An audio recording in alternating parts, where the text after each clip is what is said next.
बिस्मिल्लाहिर्रहमानिर्रहीम। अस्सलाम वालेकुम नाज़रीन, मैं हूं अहमद फवाद और आप देखते हैं मुझे मेरे यूट्यूब चैनल और फेसबुक पेज पर। नाज़रीन, आज के इस व्लॉग में दो बहुत अहम खबरें हैं जो कि मैं आपके साथ शेयर करूंगा। सबसे पहली खबर तो ये है कि गुज़श्ता काफ़ी दिनों से जो ये बहुत अहम एक भूचाल मचा हुआ है, जो बड़ी खबरें सामने आ रही हैं इत्तेहादियों की नाराज़गी की, नए वज़ीर-ए-आज़म का नाम सामने आ रहा है, मुश्तरका इजलास का मुलतवी होना, इसके अलावा इत्तेहादियों के जो बयानात सामने आ रहे हैं। पहली मरतबा वज़ीर-ए-आज़म इमरान खान साहब की जानिब से इस मामले के ऊपर जो है वो एक बड़ा एक्शन ले लिया गया है। इमरान खान साहब अब मैदान में आ चुके हैं। उन्होंने सारे लोगों को डेडलाइन दे दी है। क्या डेडलाइन दी है, कितना वक्त है सारे लोगों के पास, इस हवाले से बहुत अहम तफसीलात हैं, बड़ी एक्सक्लूसिव तफसीलात हैं जो कि मैं आपके साथ शेयर करूंगा। और दूसरी बड़ी खबर नाज़रीन ये है कि एक अहम इत्तेहादी काफ लीग के जो परवेज़ इलाही साहब हैं, उनकी माफ़ कीजिएगा, उनकी ज़ेर सदारत भी एक बड़ा अहम इजलास हुआ है काफ लीग का। और उस इजलास में परवेज़ इलाही जो है वो भी खुद खुलकर सामने आए हैं। अभी तक जो उनकी जमात के जो दीगर लोग थे, जिनमें तारिक चीमा का नाम अगर ले लिया जाए, तो वो आगे पीछे बयानात दे रहे थे और वो कह रहे थे कि अगर हुकूमत हमारे बगैर हम जो है वो इजलास में नहीं आते, हमने हुकूमत से कहा है कि ठीक है हमारे बगैर करा सकते हैं तो आप करा लें, तो वो बयानात दे रहे थे। लेकिन अब चौधरी परवेज़ इलाही खुद खुलकर सामने आ चुके हैं। उस इजलास में क्या हुआ, क्या उन्होंने कहा, इससे रिलेटेड भी बहुत अहम तफसीलात हैं, ये भी आपके साथ में शेयर करूंगा। तो आगाज़ से नाज़रीन मैं यहीं से करता हूं, चौधरी परवेज़ इलाही से। फिर उसके बाद इमरान खान ने क्या एक्शन लिया, क्या डेडलाइन दी, और बड़ी नाज़रीन ख़तरनाक डेडलाइन उनकी जानिब से दी गई है, वो भी आपको मैं शेयर करूंगा। तो ये जो इजलास हुआ नाज़रीन, काफ लीग के जो दीगर लोग थे वो इसके अंदर शामिल थे। और इस इजलास में नाज़रीन परवेज़ इलाही साहब हैं, उनकी जानिब से क्या कहा गया। सबसे पहले तो परवेज़ इलाही ने इस इजलास में हुकूमत का जो रवैया है, उस रवैये के ऊपर शदीद नाराज़गी का इजहार किया। और नाराज़गी का इजहार करते हुए उनकी जानिब से कहा गया कि 3 साल गुजर चुके हैं और 3 साल से हम हुकूमत के साथ निभा रहे हैं, लेकिन हुकूमत हमारे साथ निभा नहीं रही। और साथ में ये भी कहा कि इन 3 सालों में हुकूमत का ख़ास तौर पर जो पंजाब इंतज़ामिया है, उनका हमारे साथ, हमारे जो कारकुनान हैं उनके साथ उनका जो सलूक है वो नारवा है। इसके अलावा नाज़रीन उसी इजलास में सेनेटर कामिल अली आगा साहब जो थे वो भी मौजूद थे और उन्होंने ये कहा कि जो सेनेट का इजलास हुआ वहाँ पर किस तरह से आपने हुकूमत को सपोर्ट किया और हुकूमत को वोट मांगे बगैर वहाँ पे कामयाबी हुई और हमने हुकूमत को जो है वहाँ पर उनका साथ दिया, तो ये एक हमारा एहसान है हुकूमत के ऊपर।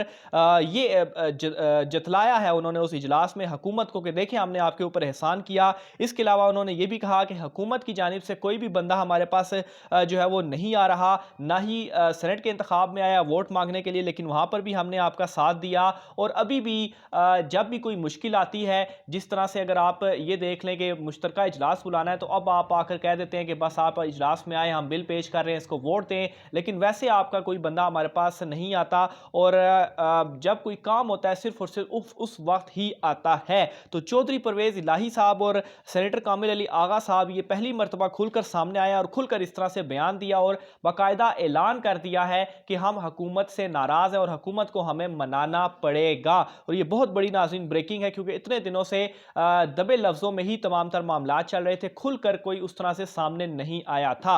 अब नाज़रीन इस तमाम तर सूरत हाल के ऊपर वज़ीर-ए-आज़म इमरान खान साहब की जानिब से भी 48 घंटे की डेडलाइन दे दी गई है और ये डेडलाइन दी गई है अपनी इत्तेहादी जमातों को।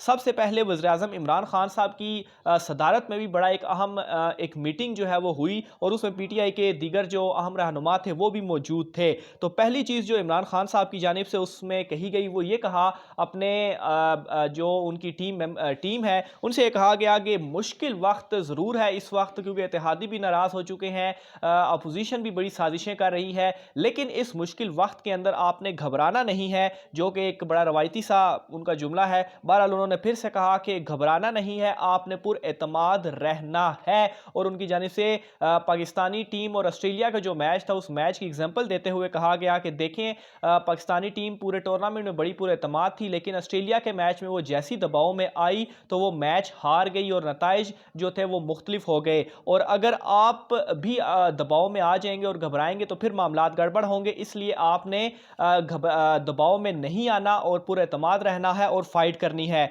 दूसरे नंबर पर जो बड़ी अहम चीज़ उनकी जानिब से कही गई कि वो ये थी कि अपोजिशन को लिफ्ट नहीं करवानी। अपोजिशन जो भी चीज़ें कर रही है, बड़ी बयानबाजियां भी कर रही हैं, तमाम तर चीज़ें कर रही है, उनके ऊपर यानी कि आपने कोई बयान वगैरह नहीं देना, उनको कोई लिफ्ट ही नहीं करवानी, उस मामले को आपने उठाना ही नहीं है। इसलिए हम भी देखते हैं कि अपोजिशन इतने दिनों से 2 हफ्ते से जितनी ज़्यादा एक्टिव हुई हुई है, लेकिन हुकूमती वुज़रा की जानिब से कोई उस तरह की खुलकर स्टेटमेंट सामने नहीं आई। नहीं तो आए दिन इस तरह से होता था, ट्वीटें और स्टेटमेंट्स जो हैं वो इनके खिलाफ जैसी कोई एक हरकत करते थे तो वजीर जो है वो कोई ना कोई बोल पड़ता था। तो वो शायद इसी वजह से नहीं बोल रहे कि हुकूमत उनको लिफ्ट नहीं कराना चाह रही। और तीसरे नंबर पर नाज़रीन जो डेडलाइन दी गई है, कप्तान की जानिब से पीर तक की डेडलाइन दी गई है अपनी इत्तेहादी जमातों को, और उनसे ये कहा गया है कि आपने मुश्तरका इजलास में आना है या नहीं आना, हमें पीर तक बता दें। अगर आप नहीं आते तो भी ठीक है, अगर आते हैं तो भी ठीक है, क्योंकि हमने मुश्तरका इजलास बुलाना है। और इत्तेहादी जमातों से जो हमारी मीटिंग हुई थी उसमें उन्होंने कहा था कि हम अपनी लीडरशिप से बातचीत करके आपको बताएंगे,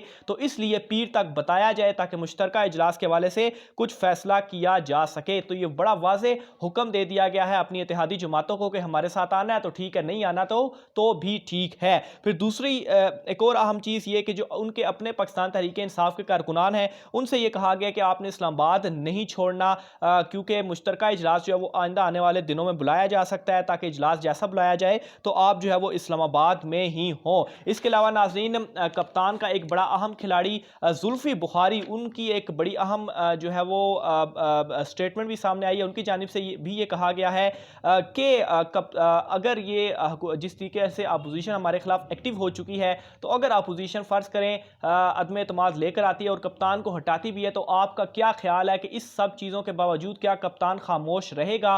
बिल्कुल भी खामोश नहीं रहेगा और वो नथ डाल के रख देगा अपोजिशन को। तो इस वजह से ये जो गलतफहमियां पाली जा रही हैं कि कप्तान को बिल्कुल गिरा दिया जाएगा और वो कप्तान उठ नहीं पाएगा। ठीक है, आपस में लड़ाई चल रही है और इस वक्त कप्तान बड़ी मुश्किल हालात में घिरा हुआ है। इत्तेहादी हो, इवन कि अपने कारकुनान कप्तान का साथ छोड़कर जा रहे हैं, लेकिन ऑब्वियसली अगर इस तरह से कोई चीज़ हुई तो कप्तान भी डट कर खड़ा रहेगा। और वज़ीर-ए-आज़म इमरान खान साहब की जानिब से पहले ये चीज़ क्लियर की जा चुकी है उनके कि अगर उन्हें असेंबलियां तहलील करनी पड़ी, इस तरह के हालात पैदा हो गए, तो वो बिल्कुल भी घबराएंगे नहीं, डरेंगे नहीं। असेंबलियां भी वो तहलील कर सकते हैं। इसके अलावा वो अपोजिशन में भी बैठेंगे, और ज़ाहिर सी बात असेंबलियां तहलील करने का फिर मतलब यही हुआ कि या तो फिर अपोजिशन में बैठेंगे, इवन के जो नए इंतखाबात हैं वो उसमें भी जा सकते हैं। और आइंदा आने वाले जो 2-3 माह वो बड़े अहम साबित होने वाले हैं, क्योंकि नए इंतखाबात भी इसमें हो सकते हैं, अपोजिशन में भी इमरान खान साहब बैठ सकते हैं, असेंबलियां भी तहलील हो सकती हैं, अदम एतमाद भी आ सकती है। लेकिन इस वक्त अपोजिशन जमातों की जो सबसे पहली कोशिश है